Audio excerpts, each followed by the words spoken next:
conflito entre Israel e Palestina é muito complexo. Durante décadas, essa disputa causou dezenas de milhares de mortes e milhões de refugiados. E transformou o Oriente Médio em um barril de pólvora que está sempre à beira de explodir. Mas por que israelenses e palestinos lutam? Eu sou Camila Veras Mota, da BBC News Brasil, e adianto que a resposta não é simples. Por isso, dividimos a resposta em 3 vídeos: a origem do conflito e as fronteiras, os assentamentos judaicos e a questão de Jerusalém. Vamos começar pelo início. Para entender essa história, é preciso voltar no tempo até o início do século XIX, quando o sionismo se espalhou pela Europa. O principal objetivo desse movimento nacionalista era a criação de um Estado para todos os judeus do mundo, que acabaria aí com milênios de perseguição e exílio. O movimento apareceu em parte como uma resposta ao antissemitismo que estava crescendo pela Europa naquela época. Um antissemitismo que teve sua expressão máxima e brutal com o Holocausto durante a Segunda Guerra Mundial. Foi quando cerca de 6 milhões de judeus foram exterminados pelo Estado nazista. E onde eles queriam criar esse Estado judeu? Havia diferentes opções: Uganda, Argentina ou mesmo a região da Sibéria chamada Birobidjan, na fronteira entre a Rússia e a China. E havia partidários, é claro, da criação de um Estado no território onde se situara o reino histórico de Israel, a área geográfica conhecida na época como Palestina. Quero dizer aqui, nessa faixa de terra de cerca de 400 quilômetros de extensão entre o mar Mediterrâneo e o Vale do Rio Jordão. E qual seria o problema? Bom, essa região não estava vazia e é considerada sagrada não apenas pelos judeus, mas também por muçulmanos e cristãos.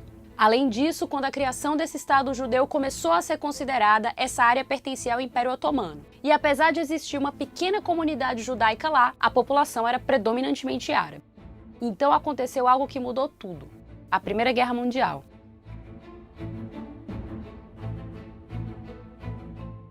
No final da chamada Grande Guerra, o Império Otomano foi derrotado e se desintegrou. As potências europeias que venceram a guerra dividiram entre si vários de seus territórios. Entre outras partes do Oriente Médio, os britânicos passaram a controlar a região da Palestina. Isso é importante porque naquela época o governo britânico deu um passo fundamental em apoio à causa sionista, a Declaração de Balfour. Uma carta em que pela primeira vez o governo britânico apoiou a criação de um lar nacional para o povo judeu na região da Palestina. Mas deixando claro o seguinte: nada deve ser feito que possa prejudicar os direitos civis e religiosos das comunidades não judias na Palestina. Ou seja, os direitos dos árabes e de outras etnias deveriam ser respeitados. Mais tarde veremos por que os árabes não se sentem exatamente respeitados. O fato é que nas décadas de 1920 e 1930, milhares de judeus se estabeleceram nessa região. E houve também o êxodo de quem conseguiu escapar ou sobreviveu ao Holocausto nos anos seguintes.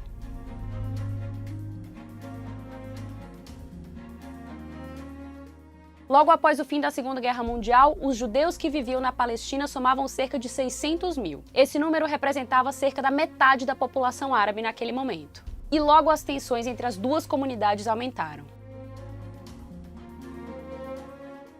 Para resolver a situação e buscar uma possível convivência, em 1947 a ONU propôs um plano. Em que ele consistia? Bem, na criação de 2 estados independentes, um árabe e outro judeu, enquanto Jerusalém teria um regime especial. Os judeus que viviam lá aceitaram a oferta, mas os palestinos não estavam dispostos a ceder seu território. O plano da ONU foi aprovado, mas nunca foi implementado, e detonou uma sucessão de eventos que mudariam a história. Uma data se destaca: 14 de maio de 1948. 2 coisas aconteceram nesse dia. Primeiro, o chamado Mandato Britânico da Palestina encerrou oficialmente. O governo britânico havia informado meses antes que concordava com o plano de partilha da ONU, mas que não iria implementá-lo, marcando então a data para sua saída. Segundo, foi também o dia em que o líder judeu David Ben-Gurion proclamou o estabelecimento do Estado de Israel. No dia seguinte, 5 países árabes vizinhos declararam guerra ao recém-criado país e invadem o novo Estado judeu.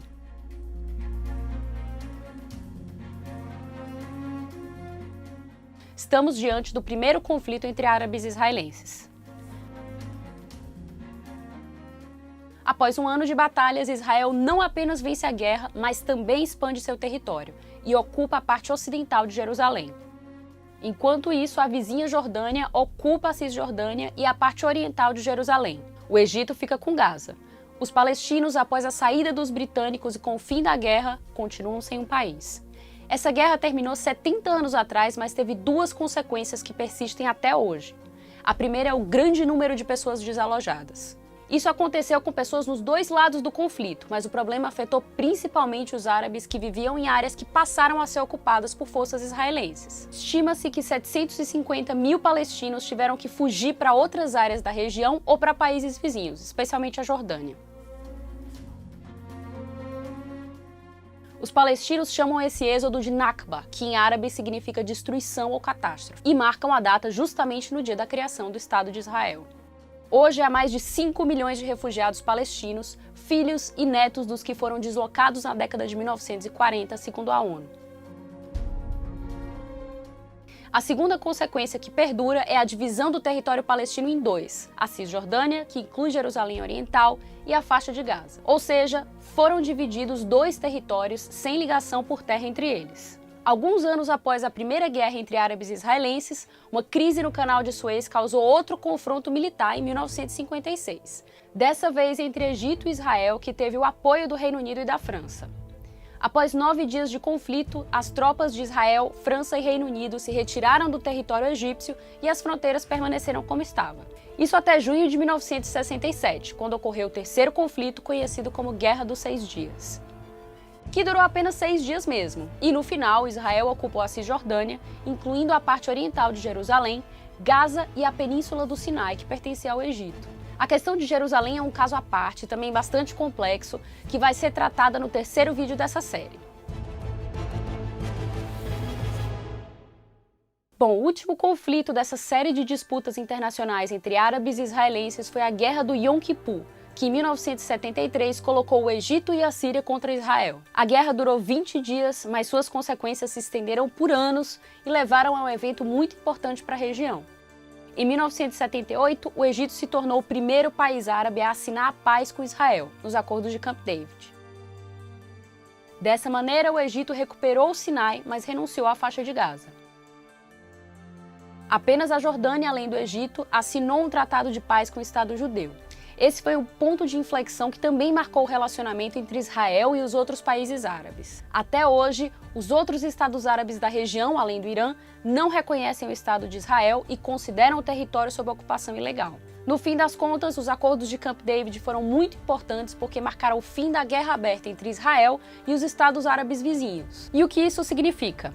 Que a partir daquele momento, o conflito se concentrou não mais na luta entre os estados árabes vizinhos de diferentes nacionalidades e Israel, mas na luta entre palestinos e israelenses. Até hoje, Gaza e Cisjordânia estão em parte sob controle militar de Israel e em parte sob a administração da Autoridade Nacional Palestina e do Hamas, que desde 2007 controla Gaza. E isso nos leva ao próximo vídeo, sobre os chamados colonos judeus, ou seja, os habitantes de assentamentos israelenses em terras palestinas ocupadas e o papel dessa ocupação no conflito. Para vê-lo, clique no link na descrição. Muito obrigada e até a próxima!